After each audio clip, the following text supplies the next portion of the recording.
Globalisasi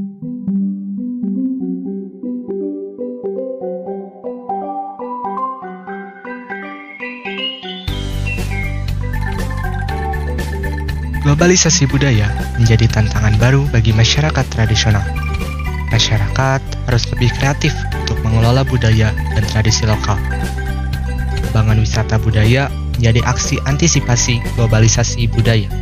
Seperti tempat yang akan aku kunjungi, yaitu Saung Angklung Ujo. Salah satu contoh kreatif dalam melestarikan tradisi dan budaya lokal Sunda. Maka dari itu, izinkan aku untuk mengajak kalian berkeliling di Saung Angklung Ujo. Berlokasi di Jalan Padasuka nomor 118, Pasir Layung, Kecamatan Cibenying Kidul, Kota Bandung. Berjarak 6,7 km dari alun-alun Bandung dan bisa kita tempuh dengan waktu kurang lebih 20 menit. Untuk tiba di Saung Angklung Ujo, kita harus berjalan sedikit saja sampai kita tiba di jalan masuk. Jalan masuk, kita akan menemui sebuah boneka kayu yang merupakan tokoh wayang golek, yaitu si Cepot.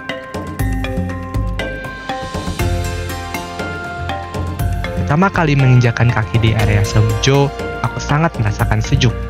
Ini dikarenakan masih banyak pohon hijau yang tumbuh di Saung Ujo ini, sehingga membuat hati dan pikiran nyaman. Aku langsung membeli tiket untuk pertunjukan angklung yang akan berlangsung di jam 3:30 sore hari. Sebagai tanda bahwa kita memiliki akses untuk mengikuti pertunjukannya, kita akan diberikan sebuah kalung angklung yang harus kita gunakan, yang di angklungnya bertuliskan Saung Ujo. Saung Angklung Ujo, Bandung, didirikan pada tahun 1966 oleh Ujo Ngalagena, yang akrab dengan panggilan Kang Ujo, dan istrinya Uum Sumiati. Saung Angklung Ujo merupakan sanggar seni sebagai tempat pertunjukan seni, laboratorium pendidikan, sekaligus sebagai objek wisata budaya khas daerah Jawa Barat dengan mengandalkan semangat gotong royong antar sesama warga desa. Kang Ujo lahir dan besar dengan budaya Sunda yang kental dan tumbuh dalam suatu masa ketika pemerintah Hindia Belanda melarang penggunaan angklung massal. Pemerintah Hindia Belanda melarang permainan angklung massal dan hanya boleh dimainkan oleh anak-anak. Globalisasi budaya juga sudah terjadi pada tahun 1960-an, seperti masuknya musik asing, The Beatles. Kang Ujo semakin terdorong untuk mengembangkan angklung lebih kuat lagi. Pada tahun 1966, pertunjukan angklung mulai dijalankan hingga Saung Ujo menjadi tempat berkumpul masyarakat hingga saat. Sejak sanggar seni pertunjukan Saung Angklung Ujo dibuka dan diperkenalkan untuk halayak ramai, jumlah pengunjung, baik lokal maupun wisatawan mancanegara, yang datang ke Saung Angklung Ujo dari tahun ke tahun terus mengalami peningkatan. Setiap sore, tamu dalam dan luar negeri berdatangan untuk menikmati sajian pertunjukan musik bambu dan musik tradisional khas Jawa Barat. Tamu yang datang begitu beragam, mulai dari lokal biasa hingga VIP dan VVIP. Di samping pertunjukan rutin tiap sore, Saung Angklung Ujo telah berkali-kali mengadakan pertunjukan khusus yang dilakukan pada pagi atau siang hari. Pertunjukan tersebut tidak terbatas diadakan di lokasi Saung Angklung Ujo saja, tapi berbagai undangan tampil di berbagai tempat, baik di dalam maupun di luar negeri, yang dilaksanakan dengan intensitas yang cukup tinggi.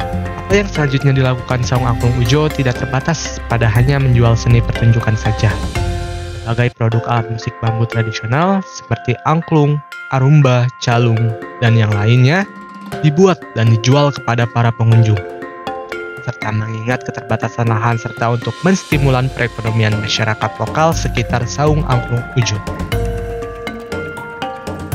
Sambil menunggu pertunjukan, aku beralih ke sebuah coffee shop yang berada di area Saung Angklung Ujo yang bernama Gote Park. Menikmati seporsi roti bakar dan secangkir teh yang membuat aku tenggelam karena perpaduan yang indah dari sebuah makanan dan minuman. Setelah aku kenyang, aku kembali ke jalan masuk dan di sini terdapat juga beberapa restoran seperti Dapur Angklung dan Pempek Dedeo. Terdapat juga fasilitas musola di area yang sama. Tidak lupa aku untuk beribadah terlebih dahulu di musola yang berada di Saung Angklung Ujo ini. Waktu telah menunjukkan jam 3:30 sore, artinya pertunjukan akan segera dimulai, dan aku pun bergegas untuk segera ke teater. Pertunjukan pertama yang ditampilkan yaitu pertunjukan bambu petang. Merupakan demonstrasi dari upacara halaran dan tari tradisional. Pertunjukan yang unik dan membuat semua penonton terkagum kepada para anak-anak ini. Pertunjukan kedua ditampilkan oleh calung yang membawakan permainan angklung yang dibaluti oleh unsur komedi sehingga membuat para penonton tertawa terbahak-bahak ketika menontonnya. Kemudian yang ketiga kita disuguhkan dengan penampilan tari topeng yang terlihat sangat indah dan rupawan. Kita disuguhkan dengan penampilan arumba. Akan kependekan dari alunan, rumpun, bambu.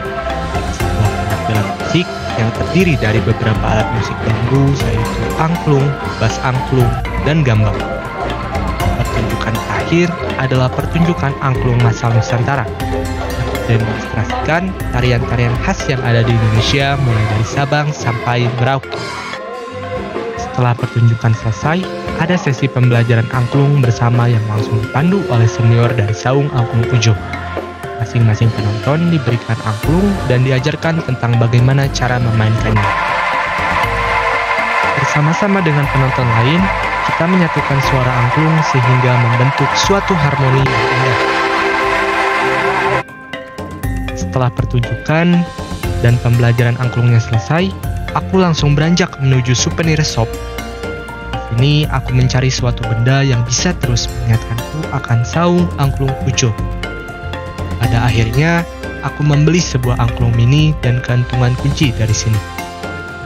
Hari di mana aku mengunjungi Saung Angklung Ujo adalah hari yang tidak akan bisa aku lupakan. Sebuah tempat yang menjadi saksi bahwa alat musik tradisional tidak kalah bagus dari alat musik modern. Terima kasih Kang Ujo, berkatmu Indonesia memiliki sebuah sanggar seni yang tetap berpijak pada seni tradisi dengan kemasan kreatif yang akan selalu indah untuk dinikmati di masa manapun.